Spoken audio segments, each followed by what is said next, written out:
Ayahuasca je sveta medicina in izhaja iz Južne Amerike. Ljudem omogoča dodatne vpoglede in hkrati omogoča tudi alternativni način zdravljenja, tako pri fizičnih boleznih, kot tudi boleznih duševne narave. Sem iskal načine, kaj lahko sam naredim, da spravim iz telesa nabran stres in nabrane travme, ki so mi ostali po izgorelosti. Zgodil tudi ego death. In takrat sem spoznal, kako velik in močen ego imam, me zbija dol, nisem dovolj, nikoli ne bom dovolj, ko so vsi boljši od mene. Takrat mi je bilo ful slabo, stvari so se me predvalovale in nisem videl izhoda ven iz tega. Od ayahuaske sem videl, kako lažje lahko spuščam kontrolo in kako lažje se lahko prepustim stvarem. Oprla nekaj noter v sebi in sem zaradi tega postal še globlja oseba, bolj odprta oseba in oprla neko dodatno dobro energijo, ki je prej nisem imel.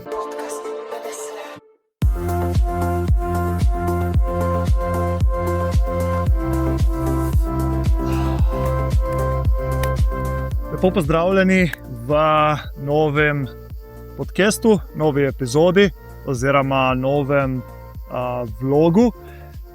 Dolgo časa že nisem snemal na tej lokaciji, kjer se zdaj nahajam.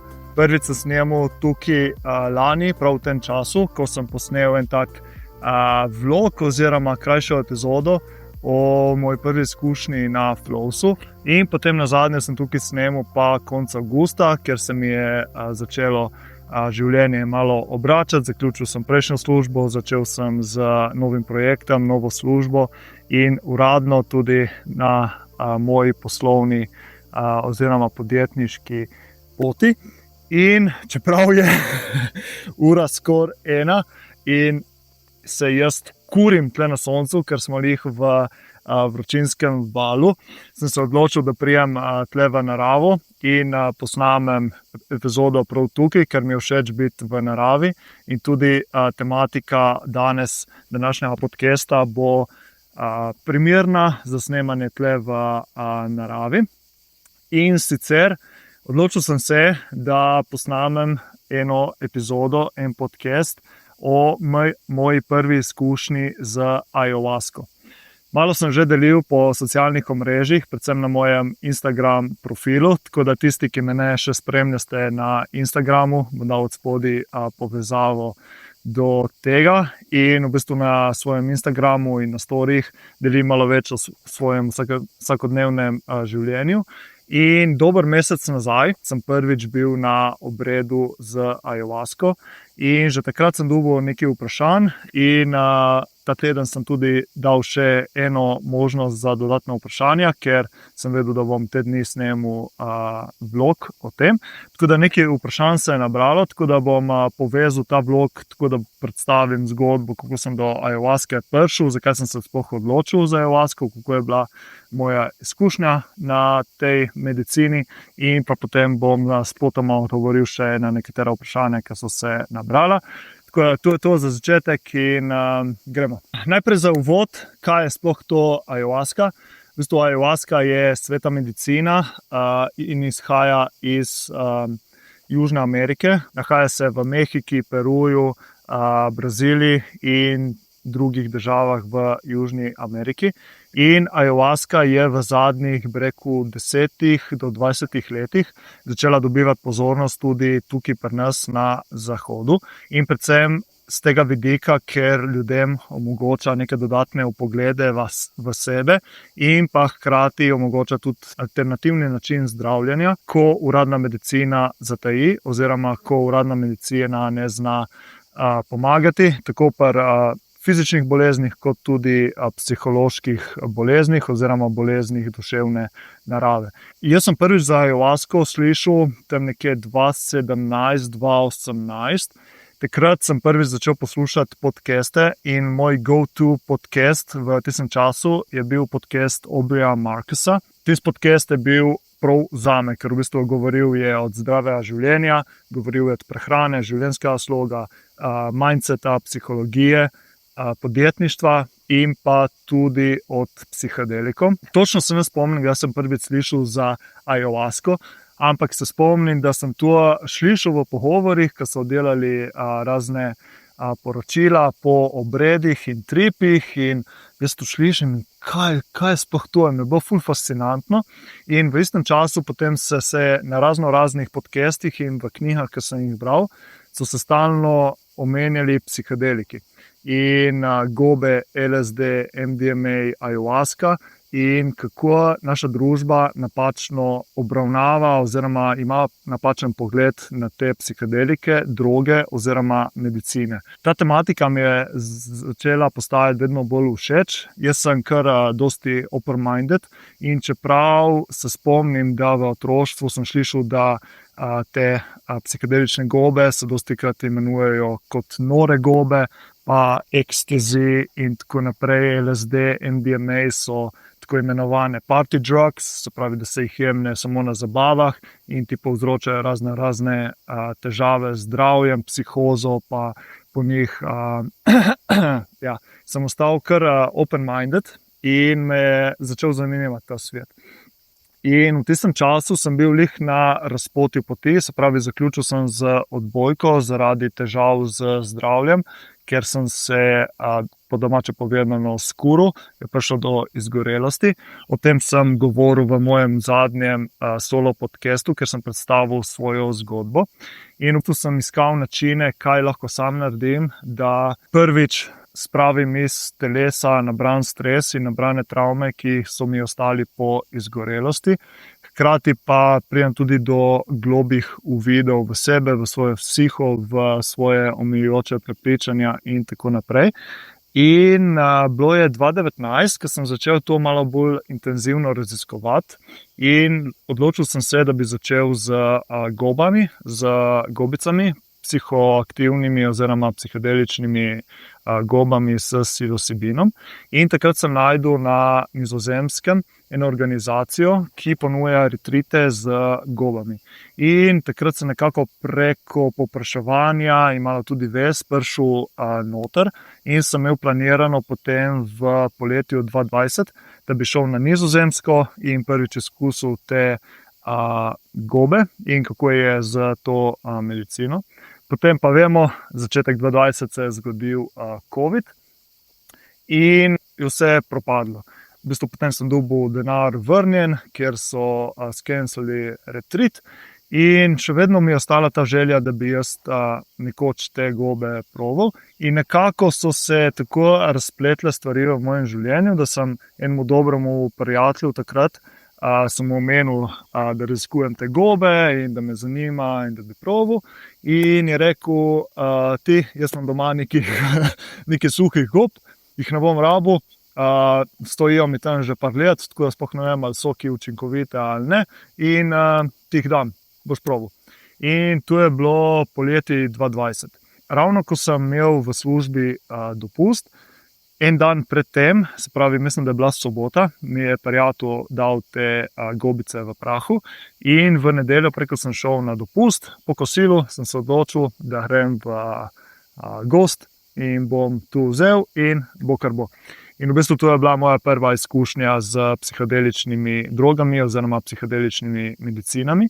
Tisti prvi trip z gobami je bil zelo intenziven. Nisem vzel veliko, mislim, da sem vzel tako dober gram, posušene in dolgo časa so stale tam, tako da sigurno so izgubile tudi nekaj moči. Ampak trip je bil ravno prav močen in me v bistvu peljalo noter v mojo podzavest in sem uspel predelati neke vzorce, ki so me držale nazaj, predvsem strah in travmo po izgorelosti. Hkrati se je pa takrat zgodil tudi prvič nek ta ego death, se pravi smrt ega. In takrat sem opazil oziroma spoznal, kako velik in močen ego imam, čeprav se to na zunaj mogoče ne kaže, ampak je moj ego usmerjen znotraj mene in ne da me poveličuje, ampak me zbija dol, kako nisem dovolj, kako nikoli ne bom dovolj, kako so vsi boljši od mene, kako ni nič od mene, kako nikoli ne bom nič in tako naprej. In v bistvu takrat na tistem psihedeličnem tripu oziroma na gobicah se je to prvič malo razbilo in v naslednjih mesecih, mislim, da je bilo držalo tam 3-4 mesece, sem čutil, kako več kontrole imam nad svojim umom in svojimi lastnimi razmišljanji. In zanimivo mi je bilo tudi takrat, da sem prvič, odkar sem zaključil odbojko, se pravi 2 leti predtem sem zaključil odbojko in v tistem času 2 let nisem mogel se spraviti redno trenirati.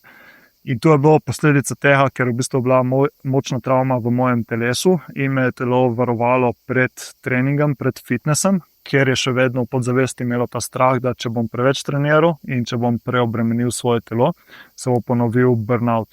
In zaradi tega se nisem mogel spraviti v redni trening in redni fitness. In potem sem pa začel redno trenirati, tako na tedenski bazi, 2-3 na teden. In v bistvu takrat sem začel krepiti svoje telo, moje telo je začelo postajati bolj močno in nekako tudi to mi je pomagalo, da sem popolnoma okreval po izgorelosti. No, to je bila moja prva izkušnja, 2020, to je že dobrih 6 let od tega. Zatem sem pa potem še parkrat ponovil z gobami, probal sem tudi LSD parkrat, MDMA in nek končni cilj mi je bil vedno ayahuasca. Ampak, kar so tudi ostali poudarjali, oziroma sem se tudi jaz sam zavedel, da v bistvu ayahuasca je tako next level. Če so recimo gobe, LSD, MDMA, pa recimo tudi trava, neki vstopna točka za delo z psihodeliki, je potem ayahuasca next level. In sem hotel počakati, da dobim nek tak klic, oziroma da me pokliče, da je to pravi cajt. In ker sem rekel, ko bom dobil ta klic, potem se bom odločil in se bojo nekako stvari poklopile. In v bistvu letos aprila sem čutil, da rabim en tak detoks in sem vzel tako spet blago dozo gob, tam nekje dober gram, jih toliko, da me je malo prepucalo fizično, da sem malo predelal stvari, ki so me takrat držale nazaj in predvsem to, da sem se malo regeneriral. In takrat sem dobil pa to misel oziroma ta klic, da je zdaj čas za tudi ayahuasco. In med samim tripom oziroma potovanjem sem prav dobil točno načrt, kako bo prišlo do tega. In mi je reklo, oziroma neka ta intuitivna misel, intuitivni klic je bil, vprašaj tega pa tega, on sigurno pozna nekoga, ki dela tu v Sloveniji in je dovolj kompetenten in bo znal te peljati. In res sem potem pisal tej osebi in ta oseba me je potem povezala do teh izvajalcev, ki to počnejo v Sloveniji. In v bistvu, ko je zanimivo, ko sem dobil ta klic, sem dobil tudi intuitivno misel, oziroma sem vedel, da se bo to zgodilo aprila. Se pravi, začetek aprila sem imel ta izkušnjo z gobami in takrat sem vedel, oziroma mi je reklo, da to se bo zgodilo aprila. In potem sem hitro kontaktiral te izvajalce ayahuasce in so mi rekli, ja, konec aprila imamo ceremonijo, tako da če imaš čas, lepo vabljen. Sem bil, kako je to možno? Kako sem jaz lahko to vedel? Ampak takrat se ni poklopilo, ker ravno tisti vikend, ko so izvajali ta obred, sem imel neke druge plane in druge stvari, tako da takrat sem mogel odpovedati. So pa hitro zatem, mislim, da je bilo konec aprila, konec aprila, so pa dali ven nov datum za sredino maja. In sem se vprašal, a je to, ali začutim, da je to pravi čas, da bi šel na ayahuasco, in nekako sem dobil ta pozitivni odgovor oziroma to pozitivno intuicijo, da je čas za. In potem sem jim pisal in smo se slišali na klicu in so se malo predstavili, pa mi je predstavili, kako to počnejo in tako naprej. Čeprav je bil feeling dober oziroma pozitiven, da je res čas za to, je takoj potem, se spomnim, ko sva končala klic z to izvajalko, je potem nastopil ego in strah. In je bilo pismo, zakaj mi je tega treba, kaj če bo šlo kaj narobe, a sem res pripravljen za to, ali bom imel v maju dovolj časa za pripravo in potem tudi kasneje za integracijo. Ampak sem probal te misli odmisliti, sem rekel, ok, zdaj grem v to, dobil sem potrditev in bo kar bo. In potem se je začel bližati maj in ravno tisti vikend, ko bi mogel jaz iti na ayahuasco. V tistem tednu je bilo pa ful pestro, ker so se mi v tem času od potrditve nabrali še neki dodatni projekti. Ampak vseeno sem se probal čim boljše pripraviti na ayahuasco. In potem sem tudi obiskal ta center oziroma ta retreat. Zdaj bomo prišli do glavnega dela tega podcasta, kako je bila moja izkušnja na ayahuaski. Ayahuaska je sveta medicina in to pride v pijači, se pravi, ti izvajalci jo sami skuhajo in je sestavljena iz dveh ključnih sestavin. Prvo je trta oziroma korenina drevesa ayahuaske in potem so noter še listi grma čakrune. In v bistvu te dve kombinaciji potem ustvarjajo to medicino, ki ti pomaga te odpreti, predelati stvari in ti tudi te vodi čez ta psihedelično potovanje v sebe oziroma v nek drugi svet, odvisno kakšen tip človeka si. No, in tu smo imeli v soboto zvečer. Dogajalo se je v Prlekiji in glede na to, da sem jaz imel že v petek še eno predavanje, se nisem mogel odpraviti tja dan prej, tako da sem potem v soboto štartal in prišel direkt tja v Prlekijo. Imel sem dobre 3 ure in pol vožnje. In tisti dan, tista sobota je bila že načeloma taka malo bolj težka, ker v bistvu je prišlo malo za mano utrujenost od projektov, pa slabo sem spal, pa vem, da je bila tudi neka luna takrat in v bistvu te stvari ful potem vplivajo name. In že po poti sem se ful slabo počutil, bil sem ful utrujen, ful brain foga in po poti so bile potem te misli, kaj mi je tega treba, ali bom v dovolj dobri energiji oziroma ali bom imel dovolj energije in moči za celo potovanje, kaj če bo šlo kaj narobe. Bil je še slab dan, nekje je padel dež, ful je bilo mraz in jaz prijem tja in sploh nisem vedel, kaj pričakovati. Ampak sem se probal čim bolj prepustiti samemu obredu, samemu potovanju. Potekajo tako, da jaz sem prišel nekaj po 7 zvečer tja, sam obred pa se je začel ob 10. Tako da v bistvu sem imel dovolj časa, slabe 3 ure, da sem se tam prizemljil, da sem začutil prostor, kjer se je tu dogajalo. Vseh skupaj nas je bilo 15 na tem obredu in 3 izvajalci. In na sredini je bil ta prostor za ogenj, kjer so potem celo noč kurili in potem blazine oziroma vzmetnice, ležišča so bila postavljena okrog in okrog. Na začetku smo se malo ustalili, prizemljili, potem so izvajalci predstavili, kako obred poteka, kaj lahko pričakujemo med obredom. Večina udeležencev ni bila prvič, so bili redne stranke oziroma tisti, ki so redno hodili. Jaz pa še en fant, pa sva bila prvič. In potem se je ob neki okrog 10 se je potem to začelo. V ozadju so imeli tako najprej sproščeno glasbo iz tribal music, bi lahko rekli, se pravi iz Južne Amerike, Amazonije in to.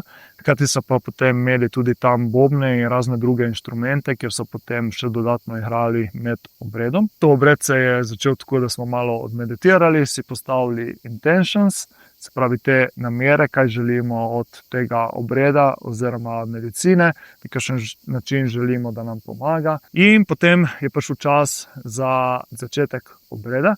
In jaz sem bil postavljen prav zraven teh izvajalcev in v bistvu smo šli potem tako, da sem jaz bil prvi, ki je to dobil, se pravi prvi, ki je dobil oziroma spil to medicino. In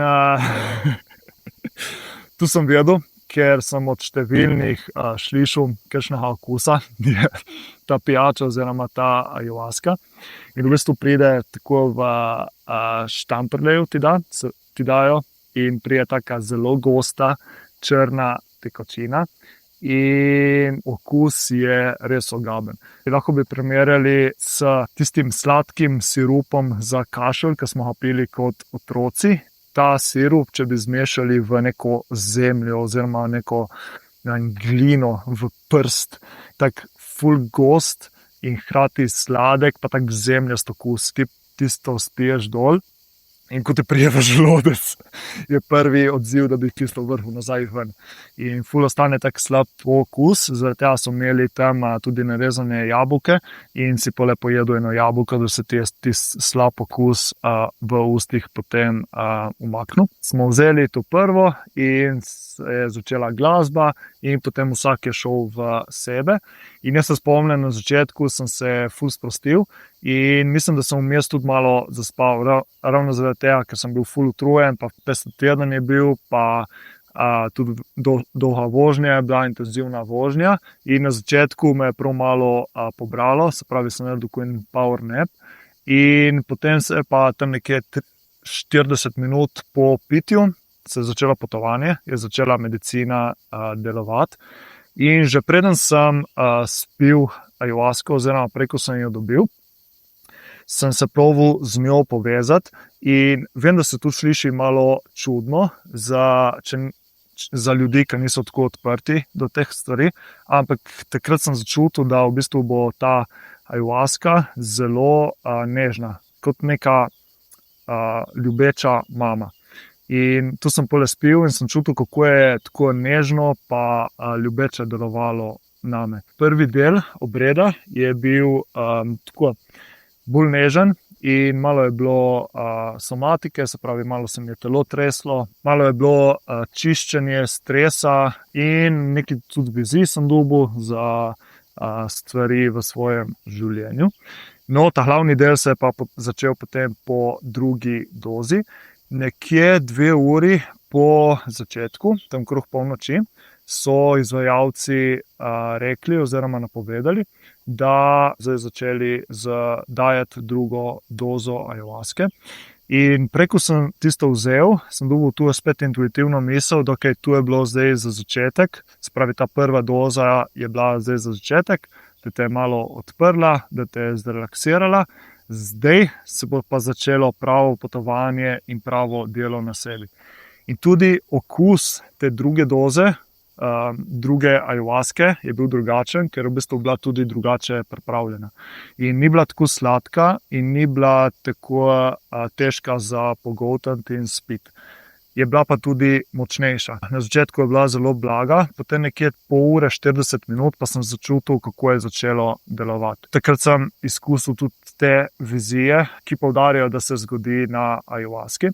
In ne toliko, da sem videl neke nadnaravne stvari, ali pa recimo neke živali, ali pa recimo neke monstrume in tako naprej, ampak bolj začele so se mi dogajati vizije geometrijskih patternov, geometrijskih vzorcev. In v bistvu takrat je potem tudi glasba začela postajati vedno bolj intenzivna. In sem čutil potem, kako kombinacija ayahuaske, ki deluje v meni, pa glasbe, me je začela vedno bolj dvigati in vedno močnejše potovanje je začelo postajati. No, in na neki točki mi je začelo delati ful slabo. In to je tudi značilno za ayahuasko, da večina ljudi, ne vsi, ampak večina ljudi na ayahuaski tudi bruha. In to ni zato, ker bi bila ayahuaska toksična, ampak ker ima v bistvu ta purging efekt. Se pravi, preko fizičnega telesa ti potem odstranjuješ skozi bruhanje, odstranjuješ vse stvari, ki ti ne služijo več. Večina nas se boji bruhati, ker je to zelo neprijetna izkušnja in dostikrat je tudi povezana z raznimi travmami in stresnimi dogodki v življenju. In na začetku se treba malo prisiliti oziroma spustiti kontrolo. Meni je začelo na neki točki delati slabo, ampak nisem hotel spustiti in potem na neki točki sem začel bruhati. In ko sem začel bruhati, to je bilo tako čiščenje, da že dolgo nisem imel takega čiščenja. Tako fizično, kot čustveno, kot tudi z ostalih področji. In medtem, ko sem bruhal, sem se potem začel spominjati nekih dogodkov. Recimo, bilo je v prvem letniku srednje šole, kjer smo bili v šoli naravi en teden. In proti koncu tega tedna se nas je večina okužila s hrano. In v bistvu smo začeli vsi bruhati. In jaz se spomnim, kako mislim, da je bil ali je bil četrtek ali petek, me je zvečer prišel tata iskati v Bovec. In jaz sem celo pot iz Bovca do Brd, to je ura in pol vožnje, stalno bruhal. In tudi, če nisem imel več nič noter v telesu, v želodcu, je hodilo ven, nisem mogel nič piti, nič pojesti, vse, kar sem dal v sebe, je prišlo nazaj ven. In v bistvu to je bil en tak zelo stresen, pa tudi malo traumatičen dogodek. In v bistvu ob tem bruhanju je prišlo to ven. In na neki točki med bruhanjem sem tudi vedno bolj padel v to potovanje, oziroma vedno bolj high sem bil. In ko si v tistem piku teh izkušenj, ali je to z gobami, LSD-jem, MDMA-jem, ayahuaski, v bistvu, ko si v tistem piku, ti si v bistvu v nekem drugem stanju delovanja, oziroma drugem stanju zavesti, in se ti zdi, da si samo tukaj in zdaj.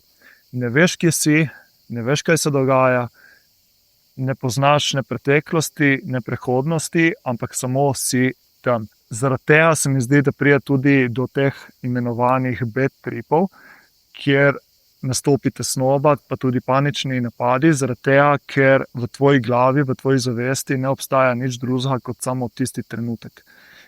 In takrat mi je bilo ful slabo, neke stvari so se me predelovale v sebi in nisem videl izhoda ven iz tega. In sem mislil, tega nikoli ne bo konc, to se ne bo končalo, kako bom jaz prišel ven iz tega, sam ne morem. Ampak hvala Bogu, da imam toliko izkušenj z ostalimi psihodeliki oziroma z medicinami, da sem se v tistem trenutku sam znal pomiriti in sem si rekel, oziroma sem si začel govoriti, ok, zdaj si na ayahuaski, vzel si to medicino, zdaj si v nekem vrhu te izkušnje. Vse bo ok, samo zdrži to, znaš to, upaš to.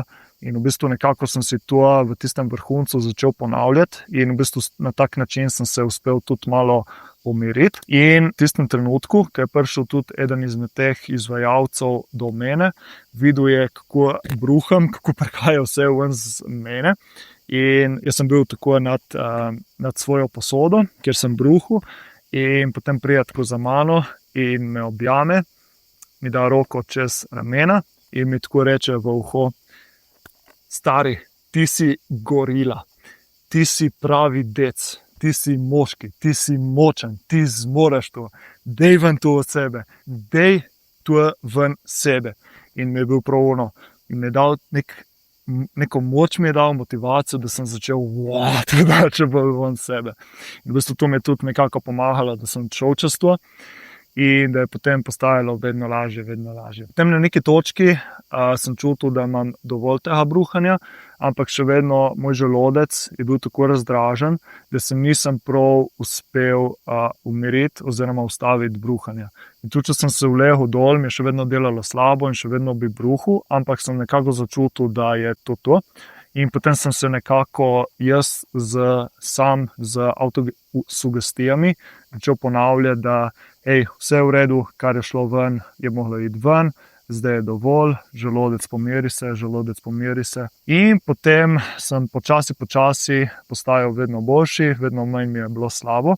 In v bistvu tisti najtežji del potovanja je bil za mano. Potem se je telo umirilo, potem je nastopila pa somatika. Potem so se začele pa predelovati stvari po mojem telesu, začelo se mi je gibati telo, moje mišice, in tako so začele dajati ven nabran stres, nabrane travme. Tudi nekaj sem jokal, ker so mogle priti neke čustvene stvari ven. In ko je ta somatski del oziroma terapevtski del šel mimo, sem pa začel dobivati neke vizije za moje življenje. V teh vizijah sem dobil tak feeling, da sem na pravi poti in vse, kar počnem, bo prej ali slej oziroma kmalu prišlo do izraza in da bom začel obirati sadove mojega dela in kako mi bo uspelo na teh področjih, kjer delam. Pravi, od kariere do ljubezenskega življenja, do podcasta, pa recimo tudi en tak srčni projekt, ki imam, je tudi knjiga. In sem videl, kako vse te stvari bodo začele vedno bolj rasti in mi bo na koncu uspelo. To je bila neka taka lepa vizija, potrditev, pa tudi hkrati me je dalo navdihnilo z upanjem, da sem na pravi poti in da moram samo vztrajati naprej, se prepuščati in delati dobro, in se bo vse to zgodilo, oziroma bo do tega prišlo. No, in potem mislim, da je bilo tam nekje 2 uri po drugi dozi, sem pa čutil, kako je začelo popuščati. Jaz imam načeloma zelo močen in zelo močno mentalo, in takrat sem začel čutiti, kako sem začel overthinkati stvari. In sem začutil, da bi mogoče malo HP-ja oziroma rapeja. To je pa ta tradicionalni tobak, ki tudi pomaga pri tej izkušnji. Pa sem šel po eno dozo HP-ja oziroma rapeja, in ta me je pa umiril mi je moj in sem lahko bil prisoten v trenutku, brez premlevanja, overthinkanja in tako naprej. In takrat sem se usedel pred ogenj in sem samo opazoval ogenj in probal tisto svetlobo, tisto energijo dajati v svoje telo. In sem čutil, kako me je hkrati pomirilo, hkrati me tudi polnilo z energijo in neko močjo. In potem sem se dal mir, sem se ulegel dol na moje ležišče oziroma moj jogi, in se je začel počasi zaključevati trip. Muzika je še vedno bila v ozadju, ampak ker sem bil tako utrujen, sem potem počasi zaspal, in mislim, da tam nekje po 3. uri, 3:30, 4 sem potem zaspal, in sem spal nekje do 8:30, 9 v jutru. In potem za zaključek smo imeli še ta Open Circle, kjer je lahko vsak malo podelil svojih izkušenj, in potem s tem se je zaključil obred ayahuaske, in jaz sem se potem počasi odpravil proti domu. Tako da v bistvu to je bila neka cela izkušnja moje ayahuaske. Zdaj bom pa še pogledal vprašanja, ki sem jih dobil, če sem še kaj spustil, in odgovoril na ta vprašanja. Eno vprašanje, ki sem ga dobil, je, ali sem imel pred obredom priprave in detoks v vseh oblikah. Kot sem že prej omenil, v bistvu pogoji za moj obred ayahuaske niso bili idealni.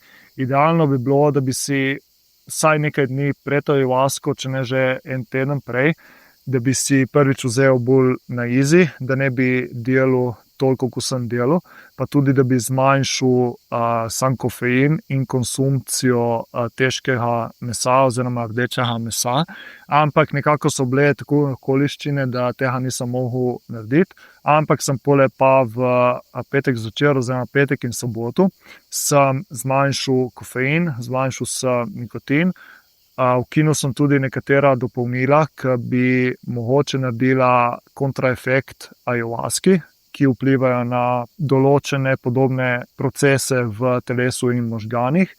In pa sem se probal čim bolj sproščati in tudi zmanjšati socialna omrežja. Tako da v bistvu moja priprava in moj detoks na prvo ayahuasko niso bili ravno najboljši. In mislim, da tudi zaradi tega nisem imel zelo težke izkušnje, ker zdaj, ko pogledam nazaj, je bila moja izkušnja na ayahuaski zelo lepa in zelo zdravilna, ljubeča. Medtem ko za večino ljudi je ayahuaska zelo težka in zelo naporna izkušnja, se pravijo, da je ayahuaska kot nek bič, ki te slepne in ti opre, kar ti moraš videti, in ponavadi ni nežna. Ampak po mojem je bila kombinacija tega, da je bila ta ayahuaska, ta napitek, ta medicina je bila narejena na način, ki je bil zelo ljubeč. Hkrati pa tudi jaz nisem bil pripravljen, da bi šel res globoko oziroma da bi imel res težko izkušnjo. Po mojem kombinacija tega je bil vzrok za to, da sem imel tako bolj nežno, ljubečo in mirno izkušnjo na ayahuaski. Je pa tukaj verjetno še drug razlog, ker v bistvu dostikrat se ayahuaska dela v več nočeh, se pravi, da imaš vsaj 2 ali pa celo 3 noči in 3 obrede. Jaz sem imel samo enega in verjetno ta prvi je bil tak začeten, če bi ostal še na enem, oziroma če bi bilo tako, da bi bila 2 obreda v istem vikendu, potem bi bil verjetno drugi bolj intenziven in bi verjetno šel še globje v mene in bi lahko predelal še malo več stvari. Eno vprašanje je potem prišlo tudi, sedaj, ko si dal to čez, se ti zdi, da si dejansko dobil pogled v stvari, katere ne bi prišle s časom naproti. V bistvu, ko sem na začetku predstavil, jaz sem že dolgo na tem potovanju z raznoraznimi psihodeliki in medicinami. In meni so psihedelične droge oziroma medicine, kakorkoli želimo to imenovati, dale ogromno. Ko sem omenil, jaz imam zelo močen zelo močno mentalo in čeprav znam priti do nekih globokih vpogledov, tudi recimo skozi meditacijo ali pa recimo skozi intenzivno dihanje, holotropno dihanje in tako naprej, rabim nekaj močnejšega, da prijem globje v sebe in do globih vpogledov.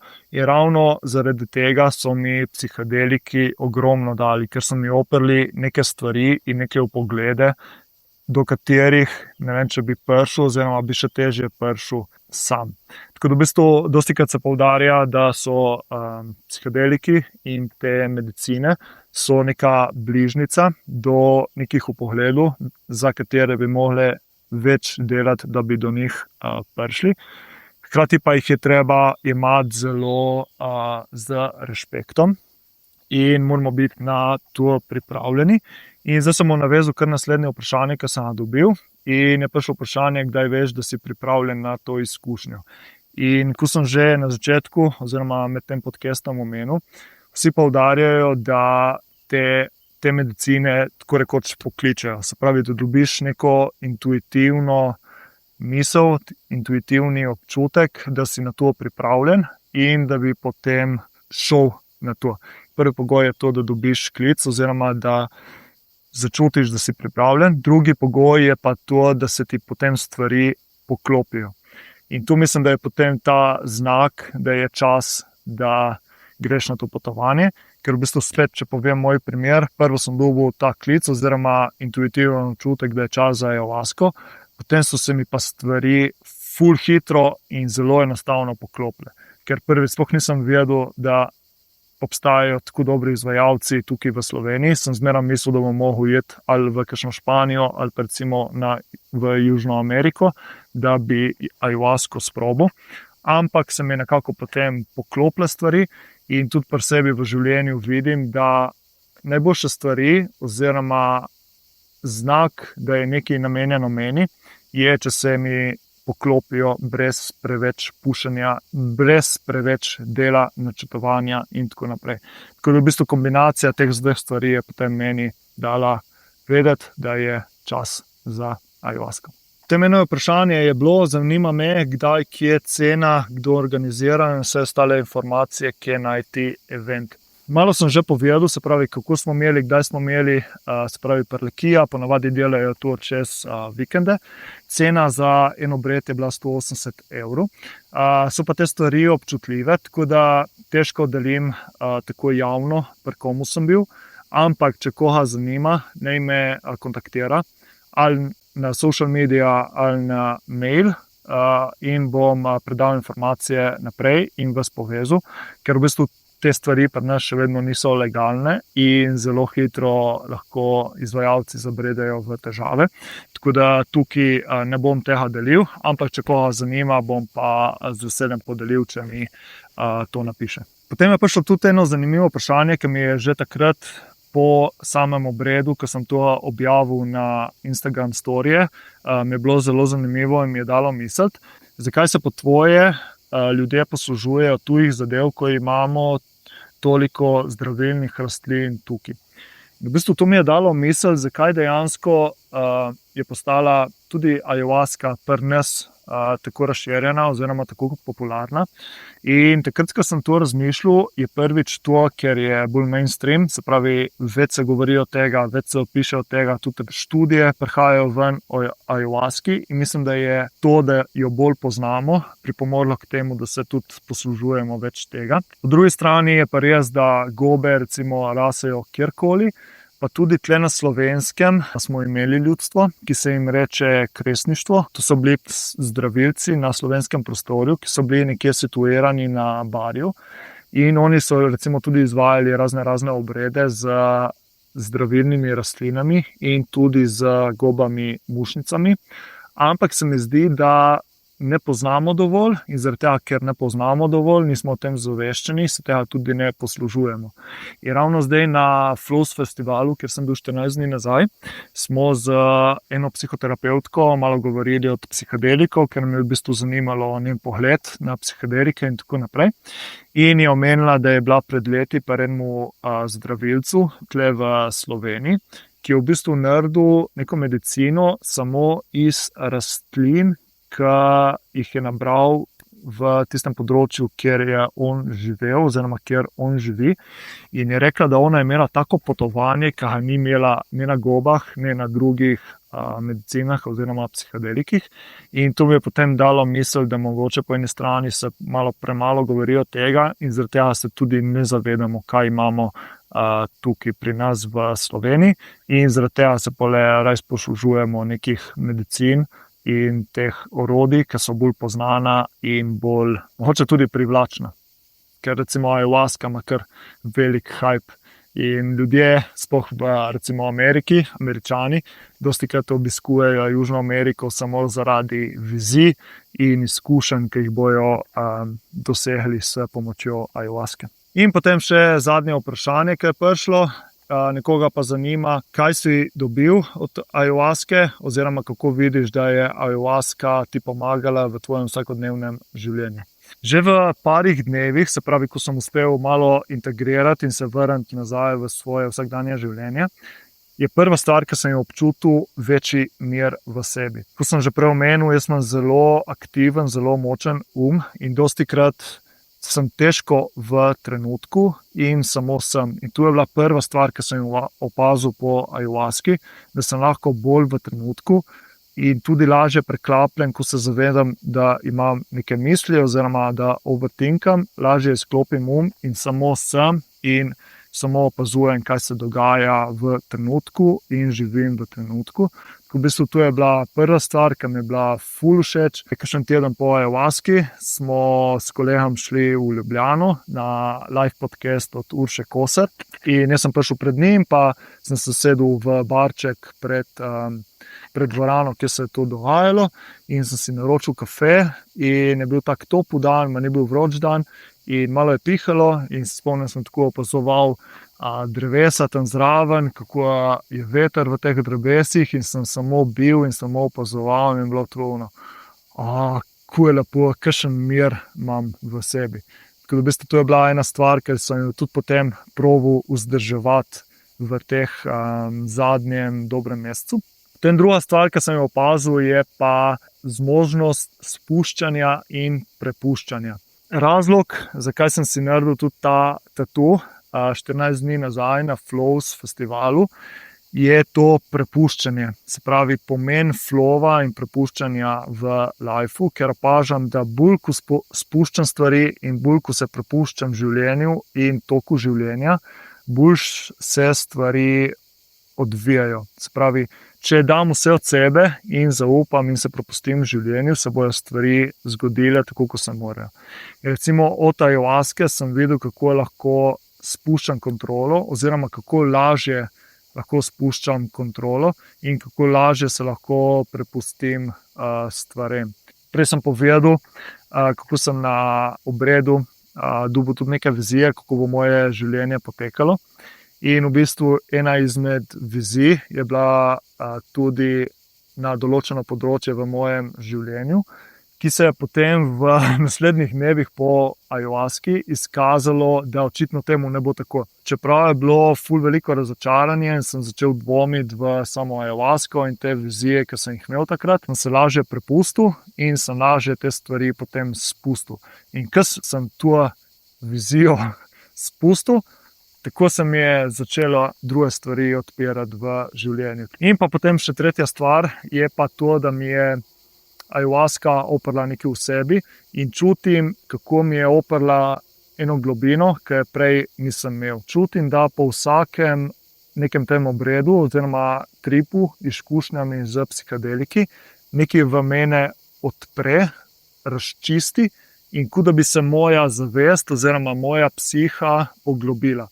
In tako sem tudi čutil na ayahuasci, da je oprla nekaj noter v sebi in sem zaradi tega postal še globlja oseba, bolj odprta oseba in oprla neko dodatno dobro energijo, ki je prej nisem imel. Še večjo sem potrditev sem pa potem dobil na Flows festivalu pred 14 dnevi, kjer smo pač se družili itak z ljudmi in z družbo, ki se poznamo tako že kakšno leto, pač recimo 2, in so recimo oni v meni začutili boljšo energijo, večjo odprtost in na splošno, da sem postal tudi globlja oseba. In potem tu sem tudi videl na zadnjem podcastu z Leo Klep.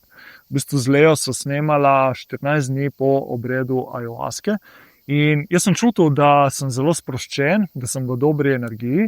Potem pa, ko sem začel editati ta podcast, ko sem videl, kako izžarevam neko boljšo energijo kot predtem, mi je bil to še dodatni potrditev, da je res ayahuaska nekaj v meni spremenila in mi oprla neko globino, ki prej mi ni bila dostopna. Se pa zavedam, da je to nek afterglow, in bo nekaj časa trajal, potem pa kot vse ostale stvari v življenju, se bo ta efekt mogoče izničil, tako da provam čim bolj živeti v tem, čim bolj to integrirati. Verjamem, da vse te stvari, psihedeliki, obredi, meditacije in tako naprej, določene stvari spremenijo v nas zavedno. In ravno zaradi tega, ker te substance oziroma te medicine lahko zavedno spremenijo določene stvari, je pa treba imeti tudi veliko respekta oziroma biti pri tem zelo pozorni. Stvari lahko grejo zelo hitro narobe, zato je treba res v to vstopiti zavestno, z respektom, in pa dobro je, da si poiščemo neko pomoč, nekoga, ki ima veliko izkušenj v tem in nas bo znal voditi skozi ta proces, sploh če postane izkušnja težka. Prej sem omenil, da sem na Flowsu 14 dni nazaj govoril z eno psihoterapevtko in ona mi je povedala, ker je tudi ona pred leti začela izvajati določene obrede, mi je povedala, kako stvari lahko grejo narobe, ki je imela eno tako izkušnjo, kjer je določena oseba imela zelo težko izkušnjo in še dobro je rekla, da je imela ona kot terapevtka toliko znanja, da jo je znala voditi čez to težko izkušnjo. Hkrati pa pozna številne te izvajalce, ki delajo oziroma vodijo obrede in niso in v pravi energiji, nimajo dovolj znanja oziroma ne dajo dovoljšne podpore za ljudi, če grejo čez najtežje izkušnje. In v bistvu tisto me je dalo potem misel, da je treba imeti še dodatni respekt do teh stvari, do teh substanc, do teh medicin, ker lahko grejo stvari zelo, zelo narobe. V 90-99% primerov ne bo, lahko se pa zgodi, da grejo stvari narobe. In če grejo stvari narobe, te stvari lahko povzročijo tudi dolgotrajne posledice. Tako da je treba biti res zavesten pri temu, z respektom to jemati, obravnavati in tudi poiskati nek pomoč pri nekomu, sploh če pri temu začenjamo, ki ima te izkušnje in nas bo znal voditi čez te stvari. Tako da ja, odgovoril sem na vsa vprašanja, ki sem jih dobil. Mislim tudi, da sem povedal vse, kar sem imel za povedati. In bom tudi s tem zaključil ta podcast. Tako da upam, da vam je bilo zanimivo. Probal sem govoriti čim bolj v flowu in povedati čim bolj vse iskreno. Iskreno ne vem, kako bo to izpadlo, ampak upam, da bo komu to koristilo in da ste mogoče dobili neko novo perspektivo na ayahuasko, na medicine in vse ostale psihedelike, kaj nam lahko dajo, pa tudi zakaj treba biti pri temu previdni pa pazljivi. Tako da s tem bom zaključil. Hvala za gledanje in poslušanje. Če imate kakšno vprašanje, mi lahko napišete ali na social media, na Instagram, Facebooku ali pa recimo na moj mail. Jaz bom pa povezave do vseh stvari dal v opisu tega podcasta. Tako da to je to. Hvala še enkrat in se vidimo v prihodnjih epizodah.